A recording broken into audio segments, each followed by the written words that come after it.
Bismillahirrahmanirrahim. Assalamualaikum warahmatullahi wabarakatuh.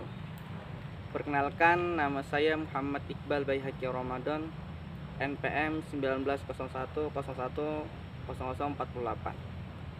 Baik, di sini saya akan menjelaskan beberapa materi tentang fikih munakahat sebagai tugas pemenuhan UAS pada mata kuliah fikih munakahat.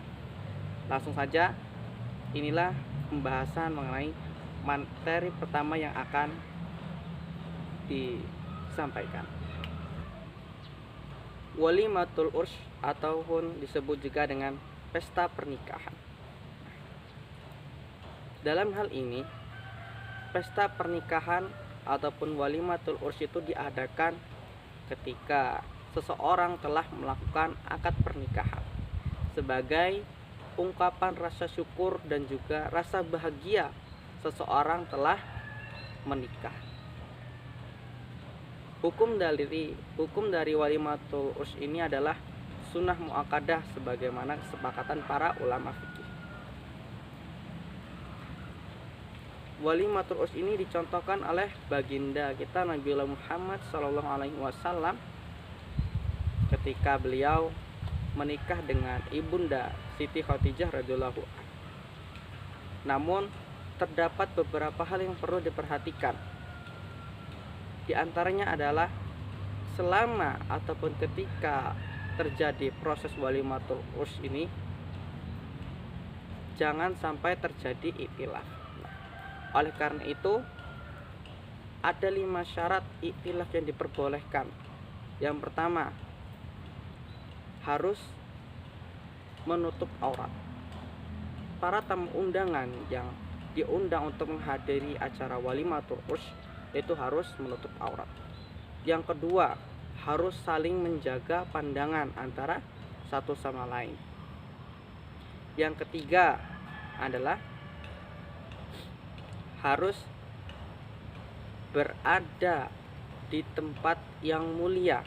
Jadi proses ataupun kegiatan walimatul urs ini harus berada di tempat yang mulia. Yang keempat adalah kegiatan walimatul urs ini harus berada di tempat yang berbeda antara laki-laki dan perempuan, agar tidak terjadi ikhtilaf yang mengakibatkan saling berhimpitan antara laki-laki dan perempuan. Itu tidak diperbolehkan. Makanya itu menjadi salah satu syaratnya.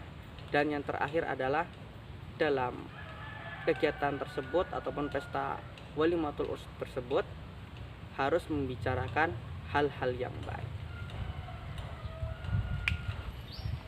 Yang kedua, materinya adalah mengenai hak dan kewajiban sang suami terhadap istrinya di dalam keluarga.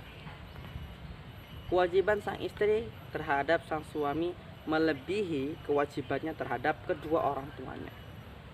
Hal ini dikarenakan sang anaknya itu tadi telah dipasrahkan kepada seorang pria yang telah menjadi pasangan hidupnya, menjadi suaminya, untuk membimbing anaknya dalam kehidupannya. Dalam hal ini, seorang suami memiliki hak yang harus dipenuhi oleh sang istri. Di antaranya adalah yang pertama, sang istri haruslah taat terhadap suami. Yang kedua, sang istri tidak boleh berlaku kasar terhadap suaminya. Yang ketiga adalah sang istri harus memuliakan suaminya. Yang keempat, sang istri harus menghargai sang suaminya. Dan yang terakhir adalah sang istri harus memandang sang suami dengan pandangan kasih sayang. Namun dalam hal ini perlu diperhatikan, ketika sang istri telah menunaikan haknya, menunaikan kewajiban sang istri terhadap sang suami, maka sang suami harus memenuhi kewajibannya untuk istrinya. Apa kewajiban sang suami terhadap istrinya?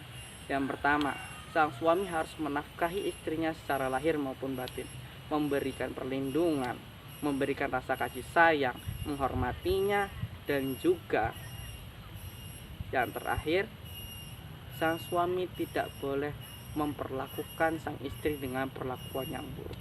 Karena ketika sang suami memperlakukan istrinya dengan buruk, Allah tidak meridhai hubungan rumah tangga mereka dan melaknat hal yang tidak diperbolehkan tersebut. Materi yang ketiga adalah mengenai hak dan kewajiban istri terhadap suami di dalam keluarga. Sebagai seorang istri haruslah memiliki kewajiban yang harus dijalankan, terutama kepada sang suami dan juga keluarga. Dan juga istri pun memiliki hak yang harus dipenuhi oleh sang suami di dalam keluarga. Seorang istri memiliki kewajiban yang harus dipenuhi terhadap sang suami. Kewajiban sang istri terhadap sang suami diantaranya yang pertama adalah sang istri haruslah taat kepada sang suami. Kenapa? Karena ketaatannya kepada sang suami sama saja halnya dengan ia patuh terhadap perintah Allah. Yang kedua, sang istri harus melayani sang suami, baik itu melayani secara lahiriah maupun batiniah. Yang ketiga, hal yang sangat penting adalah kemesraan di dalam rumah tangga. Kenapa?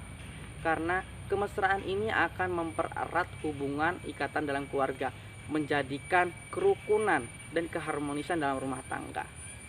Karena pada dasarnya kemesraan yang dilakukan ini merupakan salah satu keindahan di dalam Islam.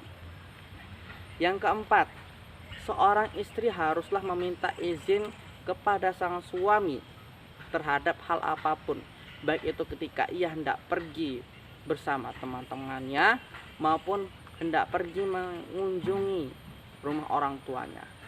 Namun ketika sang suami tidak mengizinkan hal tersebut, janganlah sang istri membantah apa yang telah dikatakan oleh sang suami. Karena pada dasarnya ketika sang istri membantah perintah sang suami, maka sama saja dengan ia telah membantah perintah Allah. Dan yang terakhir adalah sang istri tidak boleh mengundang ataupun membuat murka sang suami. Ketika sang istri mengundang murka sang suami, disitulah titik-titik di mana keharmonisan dalam rumah tangga akan menuju kehancuran. Dan hal tersebut sangat dibenci oleh Allah Subhanahu wa taala. Selanjutnya materi yang keempat, yakni mengenai nafkah, kiswah, dan tempat tinggal. Seorang suami memiliki kewajiban untuk memberikan nafkah kepada sang istrinya. Hukum memberikan nafkah kepada sang istri bagi sang suami adalah wajib, sebagaimana dijelaskan dalam ilmu fikih. Besaran nafkah yang harus dikeluarkan oleh sang suami terhadap istrinya adalah sebesar 2 mud. Apa itu 2 mud? 2 mud yaitu yang pertama adalah mengeluarkan sejumlah 1, kilogram beras. Yang kedua adalah papan ataupun tempat tinggal untuk menghalau dari cuaca panas maupun hujan. Yang ketiga adalah sandang. Sandang, apa itu sandang? Sandang adalah pakaian yang cukup. Itu tadi 3 hal yang dimaksudkan dalam 2 mud.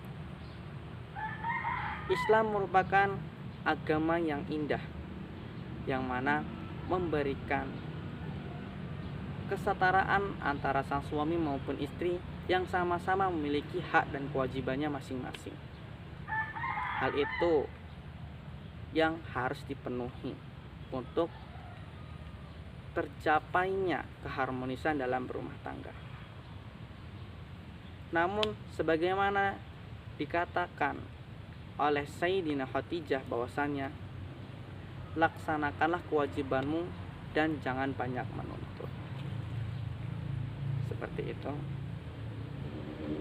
Namun perlu diperhatikan, jika sang suami tidak memberikan nafkah kepada sang istri, maka hanya ada dua pilihan yang harus dipilih oleh sang istri. Yang pertama adalah mengambil harta sang suami secara paksa. Yang kedua, bercerai. Hanya ada dua pilihan.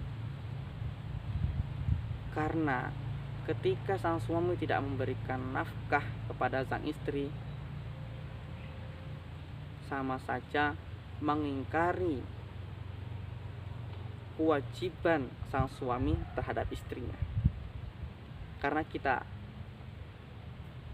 tidak mengetahui apa saja kebutuhan-kebutuhan yang dibutuhkan oleh sang istri, maka penting bagi sang suami untuk menafkahi sang istri tersebut. Yang kelima adalah kedudukan harta di dalam pernikahan. Dalam hal ini, harta memiliki kedudukan yang penting dalam pernikahan. Salah satu contoh adalah harta yang dijadikan sebagai mahar dalam pernikahan. Ini penting untuk dilakukan. Dan juga harta pun memiliki peranan yang penting dalam kehidupan keluarga. Harta memiliki kedudukan yang penting sebagai salah satu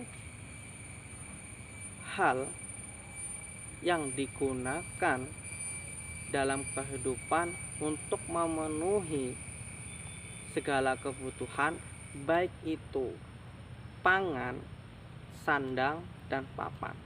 Baik itu meliputi kebutuhan makanan, kemudian pakaian, dan juga tempat tinggal. Harta sangat diperlukan. Namun dalam hal ini ada beberapa sebab yang menyebabkan berpindah tangannya harta dari orang tua kepada anaknya. Ada 3 sebabnya. Yang pertama, harta yang berpindah kepada anaknya ketika orang tuanya masih hidup. Hal ini dinamakan hibah. Yang kedua, harta yang berpindah ke tangan anaknya ketika orang tuanya sudah meninggal, maka ini dinamakan warisan. Kemudian yang terakhir adalah harta yang diberikan kepada anaknya ketika masih hidup dan dibagikan ketika orang tuanya telah meninggal, maka ini dinamakan wasiat. Itulah beberapa sebab yang menyebabkan harta yang berasal dari orang tua itu berpindah tangan kepada anaknya. Dan juga menjelaskan bahwa harta memiliki kedudukan yang penting, baik itu di dalam pernikahan maupun dalam kehidupan. Materi yang selanjutnya ini materi ke-6. Pada materi ini menjelaskan mengenai bagaimana hukum menikahi seseorang wanita yang pernah berzina. Maka dalam hal ini dapat dijelaskan bahwasanya hukumnya adalah haram bagi seseorang yang menikahi wanita yang pernah berzina, namun wanita tersebut belum pernah bertaubat dan menyesali perbuatan dosanya tersebut. Namun akan menjadi berbeda apabila wanita pezina tersebut telah bertaubat dengan sesungguh-sungguhnya, bertaubatan nasuha, dan juga menyesali atas segala perbuatan dosa zina yang pernah ia lakukan, maka hukumnya diperbolehkan untuk menikahi wanita tersebut. Sebagaimana dijelaskan, apabila seseorang pria yang hendak menikahi wanita pezina tersebut yang telah bertaubat dengan tujuan ataupun memiliki maksud tertentu, yakni untuk membimbing agar sang wanita yang telah melakukan dosa tersebut tidak melakukan dosa tersebut dan bertaubat untuk meninggalkannya. Tujuan inilah yang dilakukan oleh sang pria ini, yang menyebabkan tindakan yang ia lakukan adalah suatu kemuliaan. Jarang sekali orang yang memiliki tindakan ataupun hal yang ingin dilakukan yang seperti itu. Oleh karena itu, Allah Subhanahu wa ta'ala mencintai, menyukai orang-orang yang mau membantu saudaranya, mau meringankannya, mau membimbing saudaranya untuk menjadi lebih baik. Allah menyukai orang-orang yang demikian. Karena pada dasarnya Allah Subhanahu wa ta'ala adalah Maha Pengasih, Maha Penyayang, Maha Pengampun atas segala dosa apapun, sebanyak apapun dosa yang telah dilakukan oleh hambanya. Allah akan mengampuni dosa-dosanya selama hambanya itu mau bertobat dan menyesali segala perbuatan yang telah dilakukan. Selanjutnya adalah materi yang terakhir, yakni materi ketujuh. Materi ketujuh ini menjelaskan tentang perjanjian pernikahan. Dalam hal ini dapat dijelaskan, apabila dalam pernikahan dilakukan sebuah perjanjian, maka dari masing-masing kedua belah pihak, baik itu dari laki-laki maupun sang wanita yang melakukan pernikahan, haruslah sama-sama melakukan ataupun menjaga perjanjian tersebut agar tetap terlaksana. Penting, hal itu sangat penting. Bagaimana seseorang ataupun salah satu di antara mereka mengkhianati perjanjian itu, mengingkari perjanjian itu, bagaimana?